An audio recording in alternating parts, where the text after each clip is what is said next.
Olá, queridos amigos, queridos irmãos, estamos aqui mais uma vez para compartilhar a mensagem de Deus com você e te convidar também, a compartilhar o vídeo com seus amigos, seus irmãos, parentes, a sua igreja, Não deixe de compartilhar para que eles também possam obter o conhecimento. Nós fizemos o primeiro vídeo, falando a voz do deserto, falando sobre João e alguns outros temas que estamos falando no meio, deste mesmo assunto. E quero que você não perca os próximos vídeos, que nós não vamos conseguir terminar nesse vídeo também. Vamos dar uma sequência, uma continuidade, E então teve a parte 1, vai ter a parte 2 e uma sequência aí, talvez 3 e 4. Não perca!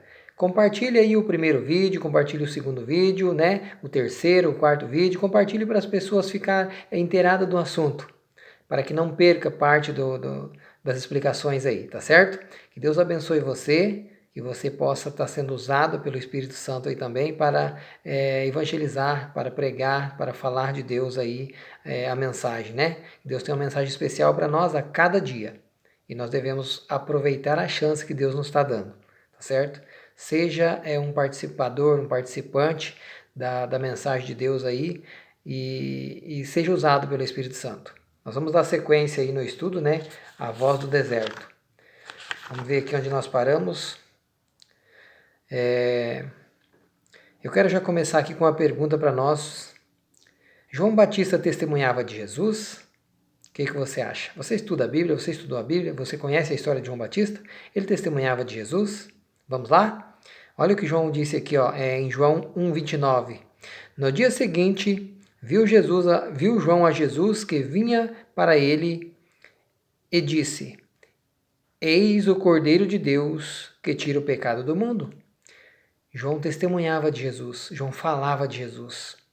E quando Jesus foi a ele no Rio Jordão para ser batizado, João diz ali, em voz alta, em bom tom, para todos ouvir: Eis o Cordeiro de Deus que tira o pecado do mundo, Ele estava falando do próprio Jesus, que ele conhecia Jesus, E também aqui no livro de Lucas 1,80, João era por natureza uma alma solitária, Ele não vivia, pelo menos enquanto era menino, Ele não vivia na cidade. O texto aqui fala que João vivia isolado. Olha bem o que diz aqui. Lucas, capítulo 1, verso 80. Diz assim, O menino crescia e se fortalecia em espírito, e viveu nos desertos até o dia em que havia de manifestar-se a Israel. Nós vemos aqui a importância, queridos, de criar as crianças, vamos dizer assim, numa chácara, num sítio, Olha como é bacana. Por quê? Porque fica longe da contaminação das grandes cidades, das coisas ruins. João não tinha uma televisão para ficar assistindo, claro que naquela época nem existia, para ficar assistindo as maldades, as coisas ruins que passa hoje que nós temos, que nossos filhos ficam assistindo. Então ele tinha tempo para pensar, para refletir na natureza, nas coisas de Deus, tempo exclusivo para Deus. Então desde menino João vivia para Deus. E aí quando ele cresce agora, então ele começa agora a se enturmar, vir para a cidade, mas mesmo assim ainda gostava de andar nos vales, na beira do rio, onde as pessoas já iam até ele para ser batizado. E ele dava testemunho em todos os lugares que ele passava. Nós vamos estar vendo aqui mais, Então, contudo, estava disposto a sofrer o ridículo e mesmo expor sua vida para conduzir o povo a Jesus como o Salvador do mundo. Assim mesmo, aquele que verdadeiramente ama o Senhor hoje estarão dispostos a abrir mão do medo e das convivências próprias para testemunhar de Jesus? Será que você está pronto para isso? Para ser um João? Se for preciso viver sozinho, solitário, viajando por aí, pregando, dando testemunho de Jesus? Você está pronto para isso? Você já pensou nisso? Se Jesus te chama para pregar o Evangelho, às vezes não precisa sair viajando por aí. Pregue onde você está mesmo, para os seus vizinhos, para os seus amigos, na tua rua, na tua cidade, no teu bairro, tá certo? A pregação direta de João era popular entre os líderes políticos e religiosos. João também pregava em qualquer lugar, na cidade, para os políticos, para os grandes, para as pessoas ricas. A Bíblia nos ensina que ele fazia isso. Em Lucas 3, verso 19 e 20, vamos ver lá. Lucas 3, verso 19 e 20. 3, verso 19 e 20. Olha aqui, ó, o que diz, ó. Mas Herodes, o tetrarca, sendo repreendido por João, por causa de Herodias, mulher de seu irmão, e por todas as maldades que o mesmo Herodes havia feito. Acrescentou ainda sobre todas, e a de lançar João no cárcere. Então aqui mostra para nós que João estava no meio dos políticos, no meio dos grandes, onde ele repreendeu ali o tetrarca, né? O chefe, naquela época ali, o todo-poderoso. Né? Então João ele não tinha medo e vergonha de falar de Jesus e pregar, de repreender. E aí, nós temos essa coragem de falar, vamos dizer, para um prefeito, para um vereador, para um presidente, falar que ele está errado, falar ali, mostrar os seus pecados, falar ali de Jesus para ele, fazer um convite para ele aceitar Jesus, se arrepender? Será que nós estamos preparados? Teremos coragem de fazer isso? Esse é o grande desafio, de não ter medo, não ter vergonha. Pregar o evangelho, seja para quem for e onde for. João falou destemidamente contra os pecados populares naqueles dias, que eram tolerados até pelos líderes religiosos. A mensagem divina de arrependimento e santidade nesses últimos dias também será impopular entre a maioria de respeitáveis políticos e líderes da igreja, embora sejam de procedência bíblica. Olha para você ver a advertência que o texto dá para nós. Sem dúvida alguma, João Batista trajava-se de maneira simples e modesta, uma boa regra para os cristãos seguinte. Nós vamos falar agora um pouquinho sobre a roupa, né? Sobre os trajes. Vai ser coisa rápida, não vou dar uma ênfase grande porque tem muitas coisas para se falar, mas é que nem eu disse no primeiro vídeo. Eu quero só que você conheça um pouco dos assuntos e tenha mais vontade de aprender sobre o assunto e pesquisar mais. A Bíblia tem bastante sobre isso. Não fique só nesse vídeo sobre os assuntos que nós estamos falando. Vai falar sobre João, estuda mais sobre João. Falar sobre as roupas, estuda mais sobre as vestimentas, as roupas que a Bíblia tem tudo sobre isso, tá? Nós vamos falar aqui um pouquinho. Tanto falando sobre roupas no Antigo Testamento, em Deuteronômio 22, verso 5, já fala um pouquinho como que deveria ser, né? Vai lá para você ver lá, no livro de Deuteronômio 22, o verso 5 diz assim, ó. A mulher não usará roupa de homem, nem o homem veste peculiar à mulher, porque qualquer que faz tais coisas é abomináveis ao Senhor teu Deus. Então, primeiramente, o requisito que a Bíblia dá para nós sobre vestimenta é uma separação. A roupa de homem é de homem, de mulher é de mulher. Tá certo? Então a mulher que usa roupa de homem está errada, é abominação aqui para o Senhor. E o homem que usa roupa de mulher, abominação ao Senhor. Agora tem o estilo de roupa feminino e o estilo de roupa masculino. Só que alguns estilos de roupa feminino que hoje é colocado, né, no mundo para moda, é reprovado pela Bíblia porque é sensual, é fora do padrão para uma pessoa de Deus, certo? Uma roupa coladinha, grudadinha, mostrando o corpo, né? Chama atenção, então é provocativo. Então esse tipo de roupa não é aprovado biblicamente. Tem roupa certa? Tem. A roupa de cristão tem a roupa certa, né? Tanto que tem lojas que vendem roupas para cristão, certo? As modas populares sexualmente apelativas de nossos dias estimulam os grandes mercados da tentação e das dívidas. Deus não quer que nos vistamos de pano de saco, como João se vestia, né? Lá de couro, de cinta de couro, né? Veste de camelo. Todavia, também não quer que nós vestimos vestimentas dispendiosos, extravagante, ostensivo. Não devia fazer parte do guarda-roupa de um cristão. Vestidos caros, finíssimos, coisas badaladas, coisas de festa. Não é esse estilo de roupa também que agrada a Deus. A Bíblia nos mostra, no texto bíblico, aqui nós vamos nós vamos estar lendo isso, né? A Bíblia condena o uso, né, de alguns tipos de roupa. Vamos ver aqui no livro de 1 Timóteo, Vai levar você a um texto lá no livro de 1 Timóteo 2, verso 9. Pega a tua Bíblia, eu gostaria que você acompanhasse aí também, para que você ficasse ciente de que tem na tua Bíblia também o que eu estou lendo aqui, tá? 1 Timóteo 2, verso 9 e 10. Olha o que diz para nós aqui. Da mesma sorte que as mulheres em traje decente se ataviem, se vistam, né?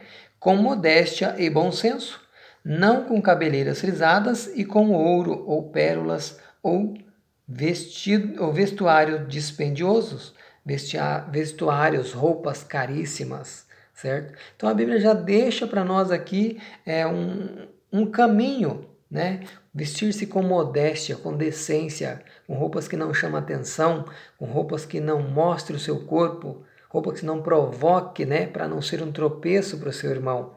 Nós vamos falar sobre isso, né? Que isso, Deus condena isso, porque você vai para a igreja com a roupa toda chamativa atenção, a pessoa está ali buscando o Espírito Santo para ficar ali ligada com Deus. A pessoa chega ali com a roupa mostrando o corpo, se mostrando, ou com vestido de festa glamuroso, fazendo desfile, chama a atenção das pessoas, tira o foco até do pregador. Isso é pecado, com certeza. Ah, mas não vai na igreja, vai andar na rua, também é pecado. Não importa para onde que vai, é pecado. A Bíblia condena isso. Tem que andar decentemente, ok? Vamos aqui para... Então, também tem um texto em 1 Pedro 3. 1 Pedro 3, vamos lá, pega a sua Bíblia aí. 1 Pedro 3, o verso 3 e o 4.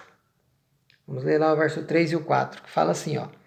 Não seja o adorno da esposa, o que é exterior, como frisado de cabelos, adereços de ouro, aparatos de vestiário, está falando do vestiário, seja, porém, o homem anterior de coração unido, ou incorruptível traje de um espírito manso e tranquilo, que é de grande valor para Deus. Quando fala o homem aqui também está falando do ser humano, né? A Bíblia ensina então que não devemos usar roupas caríssimas e nem extravagantes, mas está falando também de joias. Você viu que falou aqui cabelos, adereços, ouro, né? Isso envolve joias. Nós vamos falar aqui também de joias. Então a Bíblia condena o uso de joias e trajes extravagantes. Está na Bíblia. Se tem na minha Bíblia, também tem na sua.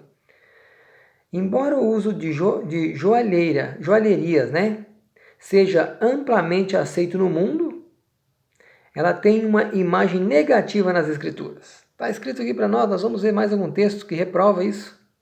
Tá certo? Você pode não reconhecer todos os itens mencionados no texto que nós vamos ler aqui, ó, em Isaías 3, verso 18 ao 23. Olha o que a Bíblia fala, o que Deus promete ali. Vamos lá para você ver. Quero que você acompanhe na sua Bíblia aí. Seria interessante você acompanhar na sua Bíblia, tá?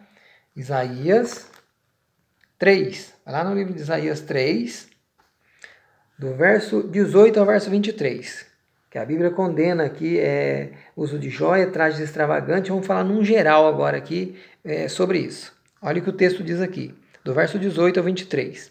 Naquele dia, tirará o Senhor os enfeites de anéis dos tornozelos, e as toucas e os ornamentos em forma de meia-lua, os pendentes e os braceletes e os véus esvoaçantes, os turbantes, as cadeirinhas para os passos, as cintas, as caixinhas de perfumes e os amuletos, os sinetes e as joias pendentes de nariz, os vestidos de festa, os mantos, os xales e as bolsas, os espelhos, as camisas finíssimas, os atavios de cabeça e os véus grandes. Uma lista grande aqui, né, do que a Bíblia reprova que não precisa ser usado. Você viu? Tá tudo na Bíblia. Naquele dia Deus fala que vai tirar. Vai tirar naquele dia, não vai ter mais tempo, queridos. Ou tira agora enquanto Deus está dando a chance. Ele fala naquele dia porque não vai haver mais dali para frente. Nem quem quiser não vai ter mais. Então nós temos que agora entender que devemos deixar isso para trás, tudo que Deus está proibindo, tudo que Deus proíbe, parar de usar e aceitar as bênçãos de Deus, o que Deus manda, não o que nós queremos, não o que o mundo oferece. O mundo oferece um monte de coisa por comércio, né? E também movidos pelo inimigo de Deus, para contrariar a lei de Deus, ok? Mas certas pessoas de outras partes do mundo não têm dificuldade quanto a isso, de reconhecer esses itens que está aqui e entender que não se pode usar. Muitos desses ornamentos pagãos estão agora surgindo também nas culturas ocidentais.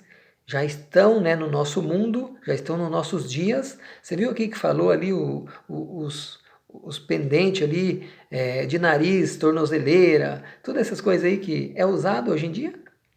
Braceletes, né? Pulseiras, correntinhas, tudo isso está incluído no meio, brincos, tudo está incluído no meio. Pendente, né, de nariz que está falando ali, é proibido por Deus, queridos. Claro que é uma moda que o inimigo coloca para chamar a atenção, né, das pessoas, para as pessoas se acharem mais bonitas, mas isso tudo é uma ilusão, tudo isso não é de Deus. Havia alguma relação entre a vida cheia de espírito de João Batista ao seu estilo de vida? Você vê que João não usava nada disso e era um homem cheio de espírito. Então a pergunta para nós é: havia alguma relação entre a vida cheia de espírito de João Batista e o seu estilo de vida? Com certeza, Lucas 1, verso 15. Vá na tua Bíblia lá em Lucas 1, verso 15 e veja o que diz para nós. Pois ele não bebia vinho, nem bebidas fortes, né? E era cheio do Espírito Santo.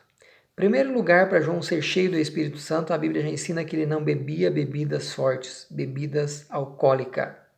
João não tomava, não bebia. Tanto que lá no início, né, quando o anjo aparece ao pai e à mãe ali, ele já fala que não era para dar bebida forte para eles, certo? A Bíblia já começa ensinando assim. E João não bebia. Aqui fala no texto para nós. Os cristãos deveriam se abster-se completamente de todo tipo de bebida fermentada, que quer dizer alcoólica, né? A fim de manter sua mente clara e poderem ouvir o Espírito de Deus, ouvir do Espírito de Deus as verdades. Aí as pessoas começam a orar, pedir o Espírito Santo, pedir discernimento, mas vivem à vontade. Primeira coisa é tomando, bebendo, enchendo a cara. Ah, mas alguém vai dizer, não, eu tomo só por esporte, eu tomo um copinho, eu tomo um pouquinho. Querido, quem toma um pouquinho, toma um monte. Se não fosse assim, nós poderíamos fazer um pecadinho, né? Poderíamos roubar um pouquinho, poderíamos xingar um pouquinho. É isso? Poderíamos fazer tudo um pouquinho que não tem problema? Se a Bíblia proíbe para nós a bebida alcoólica, então não é nem um golinho, nem um pouquinho, nem um pocão. Nem um litro, nem uma garrafa, nem um copinho. Aqui fala não bebia, não coloca na boca. É isso que deve ser. Porque quando eu tomo um pouquinho, eu posso tomar um montão, tanto faz, eu estou tomando um pouquinho. Se é pecado, eu tomei um pouquinho. Ah, então eu cometi só um pecadinho. Não existe um pecadinho. O pecado para Deus é todo do mesmo tamanho. Então se eu tomo um copinho, eu posso tomar um monte. Estou pecando da mesma forma. Ah, mas alguém pode falar assim, mas antigamente as pessoas tomavam. No Velho Testamento tem que as pessoas que serviam ao Senhor bebiam. Mas, queridos, nós devemos entender que tudo que fazia mal para o ser humano, Deus foi eliminando, Deus foi tirando, para ir purificando o seu povo até ele voltar. Tudo Deus foi tirando. Nós vemos que muitos deles tiveram várias mulheres. Podiam casar com várias mulheres. Hoje, pode? Não pode. Alguns países que ainda tem essa regra aí, mas não é bíblico. Hoje tem que ser uma mulher só. Por quê? Várias mulheres já vinham gerando problemas. E Deus então vai eliminando para tirando os problemas da vida do ser humano. Deus queria ver a gente bem feliz. Então a bebida também, o vinho também causava danos nas pessoas e Deus vinha eliminando, foi tirando, foi proibindo isso. Eu vou ler alguns textos aqui de algumas pessoas que beberam e o que causou na vida delas. Nós vamos ver isso, tá? Vamos ler aqui o primeiro texto, eu quero que você acompanhe comigo. Provérbios 23. Vamos lá. Livro de Provérbios, capítulo 23, Você pode ler na sua casa com paciência do verso 29 ao 35, mas nós vamos ler aqui só o 31 e o 32, para não tomar muito tempo, tá? O 31 e o 32 diz assim, ó: Não olhe para o vinho quando se mostra vermelho, quando resplandece no copo e se escoa suavemente, pois ao cabo morderá como a cobra e picará como o basilisco, que também é cobra. Ao cabo, ao final, né? Vai dar o quê? Dor de cabeça. É como se tivesse mordido pela cobra. Porque um pouquinho vai deixando alegre, uma garrafinha, uma latinha de cerveja e assim por diante. E vai perdendo a consciência. A pessoa tem que estar com a tua mente totalmente limpa. No texto bíblico, mais para frente, nós vamos estar vendo isso também, tá? No livro de Abacuque também nos dá um conselho. Quero que você vá lá no livro de Abacuque, na tua Bíblia, capítulo 2, verso 15 e 16. 2, verso 15 e 16. Nós estamos falando por enquanto sobre a bebida. E diz assim, ó: Ai daquele que dá de beber ao seu companheiro, misturando a bebida ao seu furor, e que o embebeda, para lhe contemplar a vergonha. O 16. Será farto de vergonha em vez de honra. Bebe tu, também exibe a tua incircuncisão.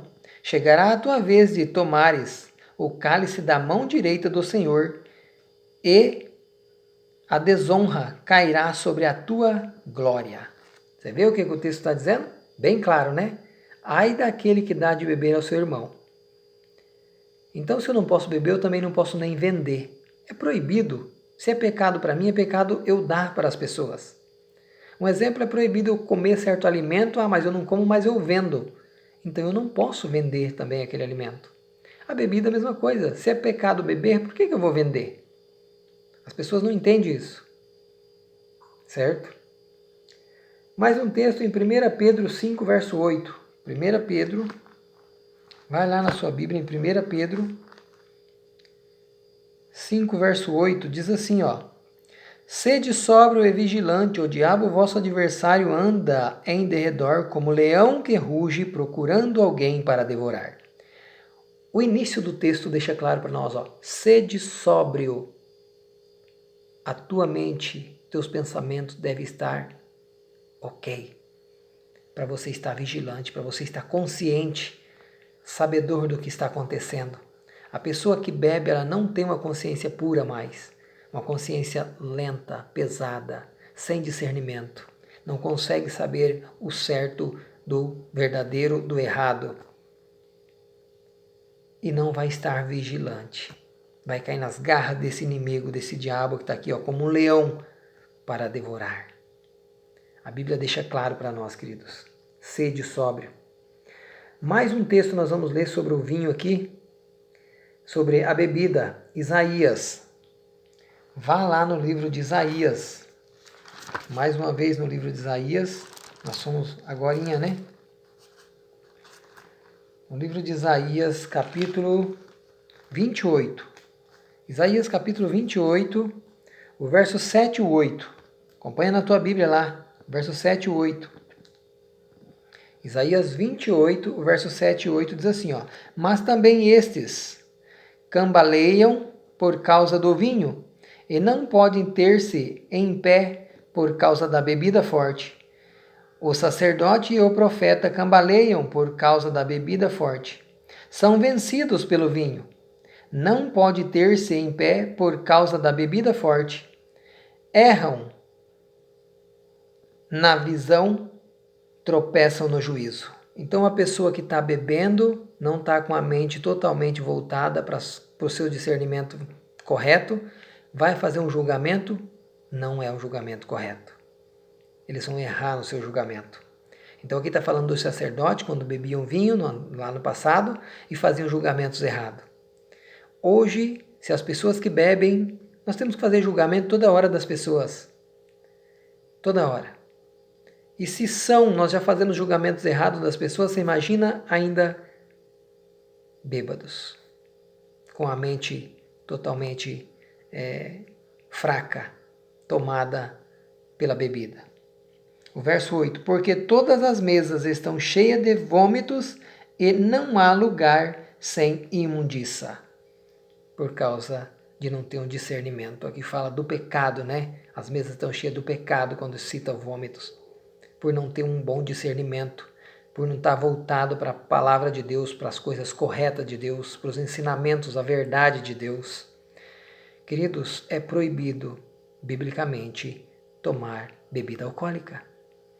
Assim como vários outros itens que nós não estamos falando aqui no momento, fumar, né? O cigarro, tem tantas outras coisas que prejudicam o nosso organismo, além de nos deixar com a mente falha, fraca, prejudica o nosso organismo. Deus aprova isso, você acha? Não, Deus não aprova.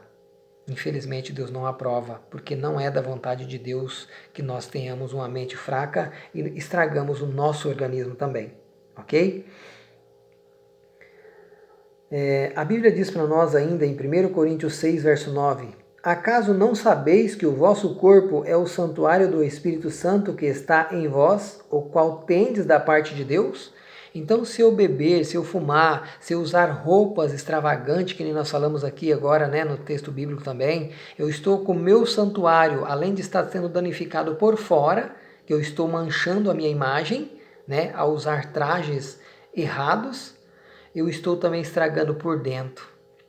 Estou acabando com os meus órgãos, com o meu corpo. É isso que Deus quer? Não, Deus não aprova isso. Se Deus não aprova isso, está errado. O inimigo está voltado para fazer com que as pessoas façam isso, achando que é bom, que é maravilhoso, que é alegria. Queridos, a pessoa que bebe hoje, ela está numa festa feliz da vida hoje, amanhã ela está em casa chorando de manhã cedo, com a ressaca, com a dor, com a perda, não está feliz. A bebida não traz felicidade para ninguém. É só momentânea. A felicidade é Deus, essa é a felicidade para sempre. É hoje, é amanhã, é qualquer momento. Não deixe se enganar. Não deixe se enganar. Porque quem está ao derredor dos seres humanos fazendo tudo isso é Satanás, como um leão. Lembra que lemos o texto? Querendo nos devorar. Ele quer nos derrubar, ele quer nos ver ferrados, porque ele quer o quê? Maltratar Jesus, ele quer ferir Jesus. E ele só vai ferir Jesus através do quê? De nós, dos seus filhos. Se você considere-se um filho de Deus, se você bebe, não beba mais. O convite é para você. Pare. Pare em nome de Jesus. Comece a limpar o templo que é o seu corpo para você receber o Espírito Santo. Há uma conexão direta entre o que comemos e bebemos, a nossa clareza mental, a capacidade de resistir às tentações e de distinguir entre o certo e o errado. Tudo o que o cristão faz, incluindo o que ele come e bebe, deveria ser feito para a glória de Deus. Então, se eu como coisas ruins que prejudicam o meu corpo, que a Bíblia proíbe, né? E bebo também as bebidas alcoólicas, não estou fazendo para a glória de Deus. Não estou fazendo. Eu quero ler mais um texto com você para a gente finalizar esse vídeo da sequência no próximo. 1 Coríntios 10, verso 31. Vai lá em 1 Coríntios 10, na tua Bíblia aí. 1 Coríntios 10, verso 31. O verso 31 diz assim, ó. Portanto, quer comais, quer bebais, ou façar outra coisa qualquer, fazei tudo para a glória de Deus. Deixa claro para nós, né? Você pode comer o que quiser, ele fala. Você tem o livre-arbítrio de escolher. Mas analisa se é do agrado de Deus, se está dentro da lei, das regras de Deus, porque isso tem que ser para a honra, para a glória de Deus e no seu corpo, no que fazemos. Queridos, vou finalizar esse vídeo aqui e a gente dá sequência no próximo vídeo. Nós vamos ter que fazer mais um vídeo ou dois aí para finalizar o tema, tá? Mas que Deus te abençoe, que você busca saber mais, busca mais conhecimento. Tem muito mais coisa na Bíblia em relação a isso que nós estamos falando. E que Deus te abençoe, que Deus possa abrir o seu coração, a sua mente. Não perca o resto dos vídeos, a sequência, para você entender sobre esses assuntos que estamos falando. Que Deus te abençoe e te guarda, em nome de Jesus. Compartilhe o vídeo, ok? Fica com Deus. Amém?